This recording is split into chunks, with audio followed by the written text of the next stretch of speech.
We need you to lead. Hey, it's Dustin Oldfather from the Oldfather Group of Sotheby's International Realty and owner of Motto Mortgage Prosperity. I was giving some thought to this conversation that I'd had with Greg Crabtree, who wrote a great book, accounting book. I had a great consultation with him. You know, how many accounting books could be interesting, but he certainly made it that way for a business owner and helped me really understand true metrics for running and measuring a business financially.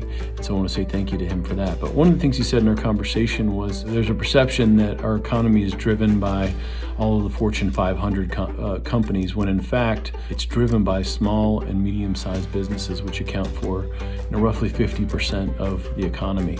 It occurred to me, right now is one of the hardest times as a leader for all of us, but that we have to all consider that we are the leaders. The small businesses, the medium-sized businesses, 80% of small businesses have less than 100,000 in revenue per year.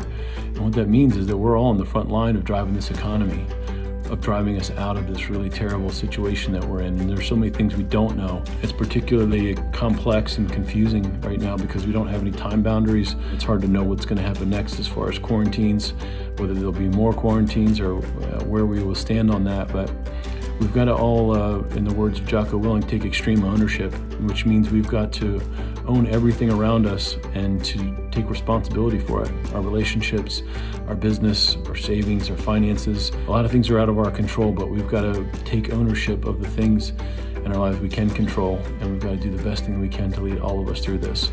No one at the top of the mountain is going to come down with the answers for us. We're going to have to work out of this together. I hope today that you can look around and maybe lift somebody up around you and help lead us out of this really challenging situation over the coming years.